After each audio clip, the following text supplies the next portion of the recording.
day, came up with a statement of purpose that the Bethel Burial Ground and Waco Playground should be a sacred space, but also an alive space. It's a place for children.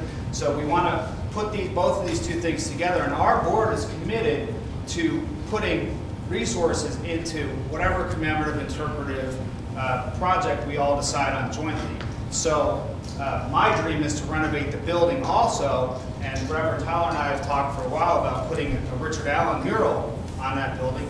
To me, it's an outrage there isn't one in the entire city. To me, it's an outrage that it's taken 150 years for this site to be commemorated at all. So we're deeply committed to going way beyond just putting up a silly sign. We want people to go to Mother Bethel, get a map that guides them to this place, have something special there so they can go and see it and interact with it and put some sort of interactive, interpretive stuff, probably based on Terry's work and others, inside the building. So people can go inside the building and learn about what was there. For us, that is the ultimate commemoration, is for this to be a living space where children can come. This is a place where Nevinger kids play. This is a place where Meredith kids play. This is a space that we want to make into a homework haven. This is a place we want to be a space of learning and a space of commemoration, but it's also a play space for kids.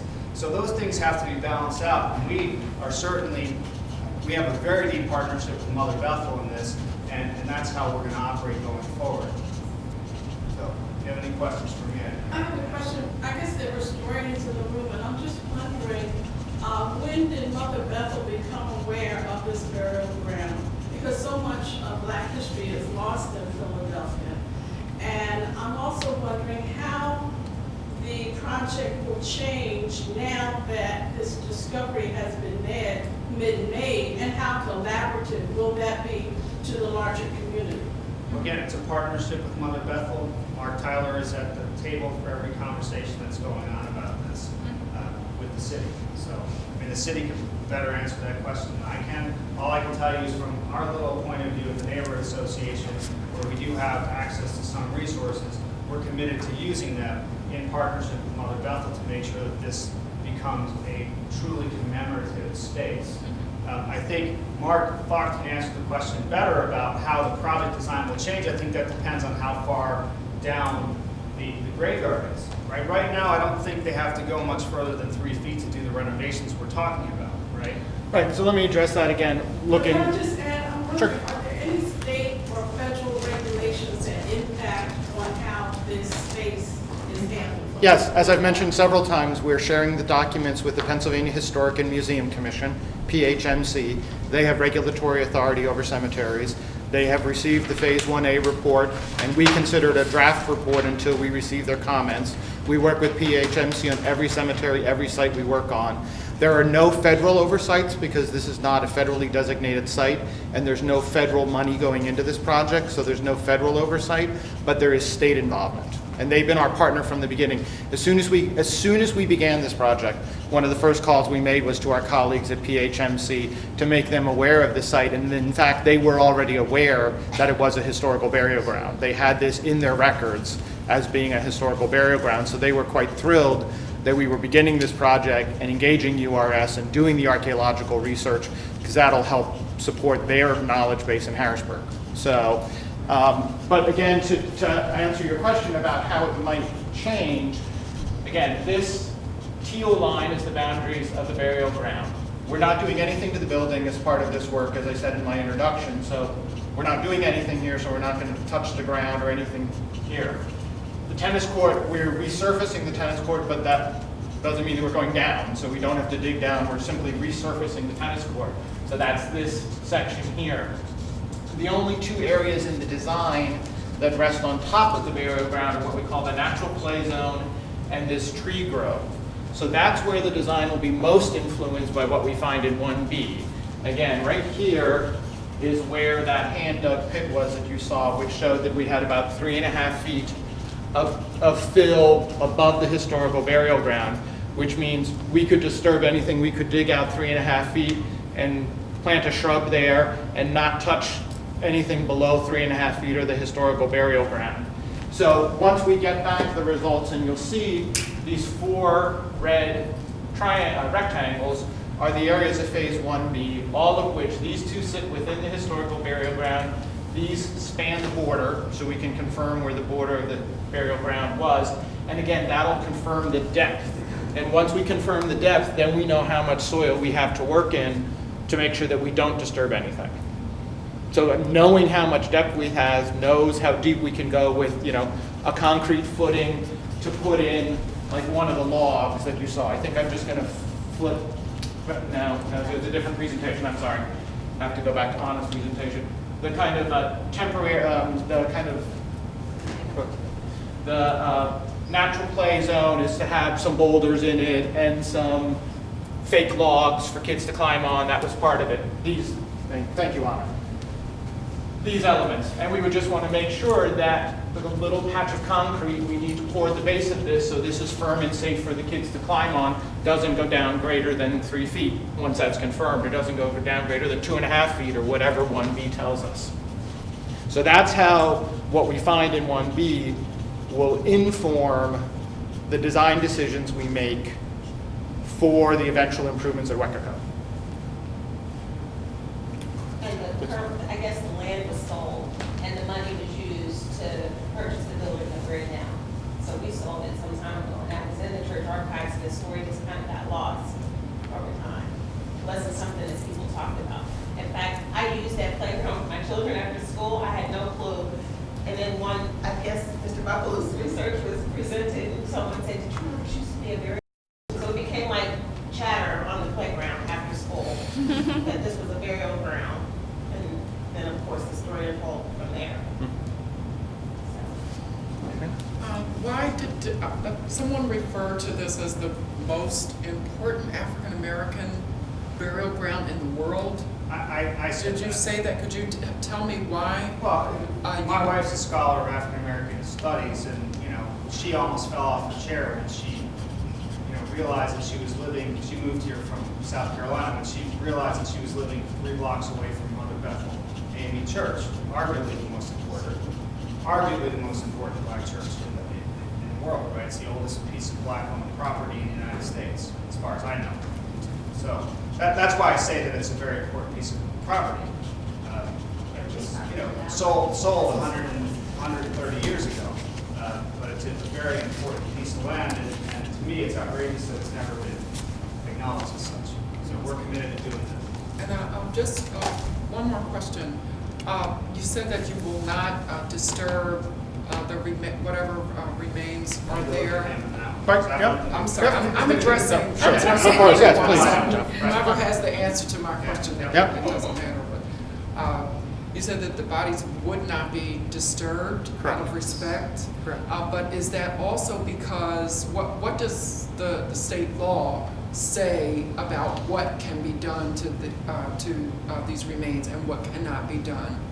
And what's the difference in the way we're treating these remains as opposed to the remains that were discovered at First African Baptist Church? Those remains were removed and reinterred somewhere else, or the African burial ground in New York. What is the difference in the law and what, and not that I'm advocating that they should be moved. Understood. I just want to know what the law is regarding it.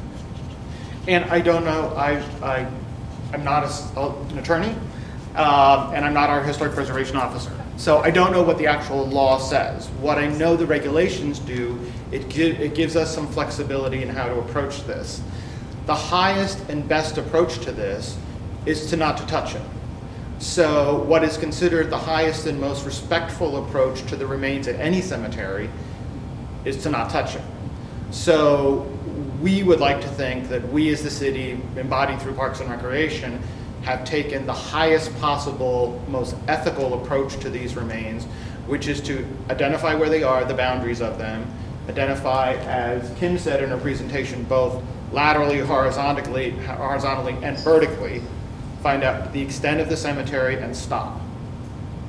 So the actual law would probably allow us to do more, because over time, obviously things have been done more. A building was built on a portion of it, a tennis court was built on a portion of it, in prior reiterations of improvements at this site. But for this moment in time in 2013, under this leadership of Parks and Recreation, our approach to this is the most respectful thing to do is to not touch it. And that's largely been our conversations with the leadership in Mother Bethel and with the QVNA and the Friends of Wekico. So really the three organizations in the city agree that that's the most respectful and, at this day and age, the most appropriate approach to these remains. When you say respectful commemoration, how do you think that would be achieved? I mean, one of the hardest things to do in these kinds of situations is to decide on what is respectful interpretation. Will there be a team pulled together to consider what would be interpretation that would satisfy the competing communities? I will look again, that will be under the leadership of Mother Bethel and the QVNA, that will not be Parks and Recreation. We will not be leading that conversation. We don't feel it's appropriate for us to lead that conversation. It's a community conversation that'll be led, as Jeff said, the conversation started a year ago. It will continue. We're very willing as the landowner to be a part of that conversation. We want to be a part of that conversation, but we're not going to lead that conversation. That's a conversation to be led by Mother Bethel and the community, and once there's consensus on how that is to be commemorated, to bring it back to us for our review and approval and participation, because again, anything that's commemorated would be commemorated on land that's now owned by the City of Philadelphia. But we at Parks and Recreation, or this team you're seeing here tonight, will not be leading that conversation. I guess I'm not clear. This is a Philadelphia Department of Recreation. We own the land. The City of Philadelphia owns the land, and it's under the jurisdiction of Philadelphia Parks and Recreation, correct. But again, we feel it's best when you're talking about the commemoration, the most appropriate way, to answer your question, I believe, the most appropriate way to commemorate this site should not be determined by Philadelphia Parks and Recreation. It should be determined by Mother Bethel and the community working together and then bringing a consensus approach to us. And we'll be part of that conversation. Again, I'm just saying we're not going to lead it. And that's why we're thrilled, we're incredibly fortunate both to have Terry's wisdom and Mark Tyler's leadership on this, right? So people and a very, very active historical committee at the church that are all engaged in this. And I'm sure if other folks from outside the community were interested in getting involved, they could get in touch with Reverend Tyler and get involved.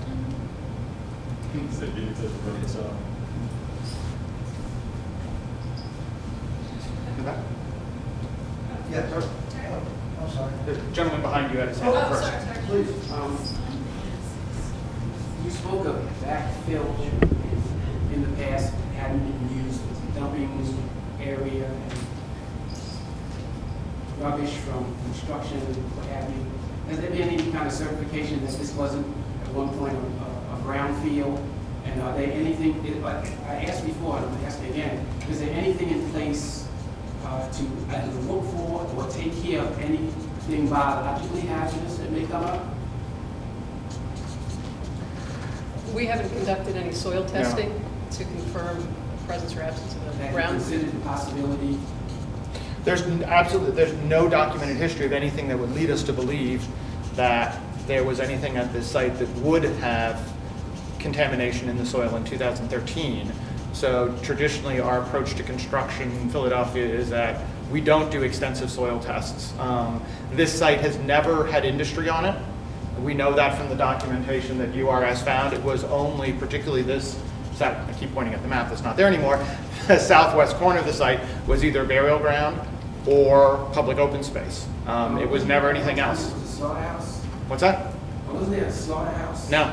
No, the northern part of the thing, Duncan, correct me if I'm wrong, that was row homes at one time. This was all, the whole site was only ever burial ground and row houses.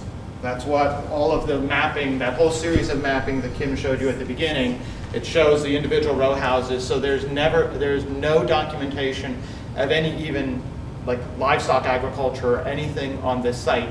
Certainly no industry, certainly nothing that we would believe would lead to any contamination of the soil. And I think it was Terry told me this great story about how these Eastern European Jews were essentially living on the northern edge of the park, and they basically had to be evicted and their homes sort of destroyed because they wouldn't get out when the city bought the land. Three-story row. Yeah. Yeah. It was pointed out by the city in 1990. Terry, you had your hand up. Yeah, I have one comment, one question. I had the privilege in May of being there with the URS team when they excavated the site, and I just want to say that watching Kim work was wonderful. The URS, the dignity and respect that once they realized that there was what they were in. Just watching her work, it was like watching an artist work, watching a sculptor work. She sculpted that hole. It wasn't dug with a shovel, but it was beautiful to watch. And I just want to emphasize that that her skill is second to none, and that her respect is admirable for what she does. And I have a question, especially about the trenches that are on the border, that there's been construction over the year, over 130 years on that property. You know, post holes and flags and stuff like that. I'm worried about that at one point when it was digging over the 130 years that they did hit bone. You know, and what they would do would be sink a post or sink, you know, whatever, and just backfill that hole with shards. Okay. Now, is there any screening going to be done of the soil that is brought up along the, not in the burial ground itself, but along the perimeter, the two other trenches? For the two other trenches, we'll have screens with us. We'll be visually inspecting all of the dirt that comes out of the trenches. If we do see any kind of bone, then we will be screening that soil just to be sure that we collect everything that's in there. No bone will be taken off site at any point. I think we're in conversation with Mother Bethel about the respectful reinterment of whatever previously disturbed remains may come up during this investigation. Yeah, and I think that's great. I thank you, Terry, for the question, and Kim for the answer. And I just want to emphasize that we are developing a protocol with Mother Bethel for next week, that if in these areas if there was previous disturbance that disturbed bone, or any fragments of coffins or anything we find that is not pottery shards that are clearly related to the cemetery, they won't leave the site, and they'll be immediately in contact with Mother Bethel to determine the appropriate approach to it, whether it's reinterment or interpretation or whatever it might be. So we'll have those protocols and we'll have that conversation if and when that's discovered. You're welcome. Any other questions? We have about 5 minutes before Marty starts getting angry. Marty, we're not blaming you really. It is almost 9 o'clock. You were first to the back, and then we'll go from. Just curious, are there records of the names of the 1500s? That's actually a question for Terry. The question was, are there records of the names? Yes. I have a PDF file with 1,500 names that I gathered from the city archives. And somebody mentioned children before. I've identified 1/3 of the 1,500 are children 2 years old and younger. So 1/3 of the bodies there are children 2 years and younger. And eventually, we're hoping that we can enlist Terry to put all that stuff into some kind of presentation that we can have on the site. Oh yeah, my question was just, you talked a little bit at the end of the presentation about the potential timeline. Once the construction starts on the site, what's the ballpark expectation for the timeline? I love these questions. Because honestly, it all depends on the weather. If we have a winter like the last 2 winters, we can work right through the winter and have no problems. If we have a winter like the 2 winters prior to that, we won't be able to do any construction for 4 or 5 months once we break ground, and then we'll probably postpone breaking ground.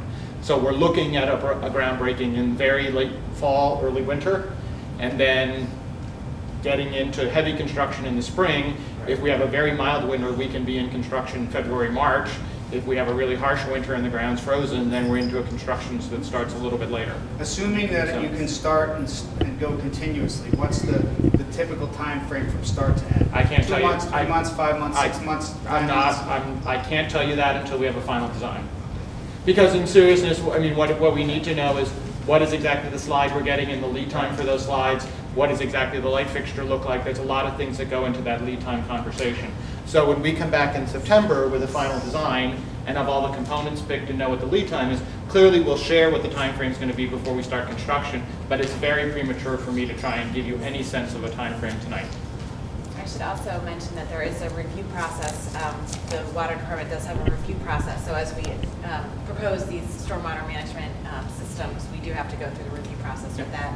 And certain things like the tennis court, it's a really good idea to resurface tennis courts in the spring, because if you resurface them in the winter, you're just giving it a year to get cold and crack. Right. So we want to think about what makes the most sense for the amenities that we're proposing. Well, the safety surface too for the play equipment is 10% sensitive. And I did want to mention, because several features that you've seen here tonight that will go into the new Echo are very similar to work that Anna has designed for us at 2 other sites. One of them is only a few blocks from here. This Saturday, we're going to be dedicating the new spray park at Shot Tower, just 3 blocks to the south, which will be very similar to the spray park we're proposing here. In fact, the safety surface you saw pictured here, it's possible, is the same safety surface we just put at Shot Tower. So if you want to come down 1 o'clock on Saturday, we'll be dedicating the spray park at Shot Tower. And I hear there are cupcakes. What's that? Cupcakes. No, cupcakes. And Anna also designed for us improvements at Chew Playground, which is at 18th and Fitzwater, with very similar kind of small, intimate seating areas, very similar to the nature play zone here. So if you want to see that work, that's another place to go look at Anna and PHS's work for Parks and Rec. Anything else? Any design questions? It's so beautiful. You just can't wait to see it. Yeah. The big trees, I missed the beginning, the big trees that are there, are they staying or are they being replaced? They're staying. They're staying. The large London plane trees? Yeah, the one that. Yeah. Yes. The railroad roads. There's only one tree that will probably be removed, which is to allow site access to the recreation center. So it's a large maple that's there. There's one tree that sits right here that we need to take out in order to get vehicles through the site to repair the rec center. These large trees will remain, and what you see here is taking away some of the asphalt around the perimeter of the park to create more water infiltration around the base of those trees to help support those trees. Last word. Yep. I just, in the new designs, I see a couple of things that I'm a little unclear on. One of the biggest things that came out of the survey from parents was the shade. Right. I was under an impression that there would be shade trees in another area. The fact that you're taking away the metal slides to the plastic slides when, we weren't really hot on the plastic to begin with, but we're putting in metal benches. It wasn't computing for me. This is going to be hot on the benches with all the trees. So there's still time to finalize the equipment as well as some of these benches. Is that correct? I mean, they're not ordered, they're not. No, they're not ordered, but, and there's certainly time to coordinate that. I mean, in our last meeting with you, there was a lot of concern about the metal slides, so we went away from that meeting with a sense of direction that you wanted us to replace them with plastic slides. So, well, that's you two are shaking your heads vigorously, but there were other people sitting in the meeting that were. Replace the broken slides. Well, yes, with plastic slides is what was said at the meeting. We'd rather have new slides than plastic slides. Well, then we'll have a separate conversation about that. And we went through some site furnishings at that meeting as well. I thought we had consensus on that. We had consensus on metal benches for the maintainability of them. So I'm just seeing you checking yes. Off on any of that kind of commentary. Yeah, we'll be coming back with the Friends of Wekico, so. And there's lots of new trees in this site plan. What we cannot have, as we have said many times, we can't have trees run down through the middle of the playground because of the safety surface zones and for the swings and for the playground equipment, and the fact that trees don't grow in the middle of a safety surface, as we have found at many sites, because the root systems buckle the safety surface, which is the last thing you want with kids running around. That gentleman, yeah, you get the last one. Maybe good. I don't understand her from you all. It's like, based on what I just heard, that I'm going on the radio show right now, I gotta give you a comment on what you're doing, because we had a major fight in New York with the African American ground in New York. It was like hitting heads back in the day. And from what I'm hearing right here, I might be wrong. From what I heard, it sounds like the communities work really well right there, because New York was nothing like this. There was a global fight really to get the whole thing done. It was an issue that happened in New York with African American ground there. So I commend you for coming out and doing what we do for the ancestors. Thank you so much for Thank saying you. that. I mean, Thank you for saying that. we've been meeting with the Friends of Wekiko since last October and meeting with Mother Bethel and Reverend Tyler for almost as long. I can't even count the number of times. And I think everyone's really been communicating very well. And we'll continue to do so over the next years as we move forward. It's a great way to wrap up the meeting. Yeah, thank you. Thanks, Thank you. everybody. Thank you, If everybody. you wouldn't mind, because the chairs don't put themselves away. If you don't mind grabbing your chair and putting it in that room back there, Thanks, Marty would be very happy.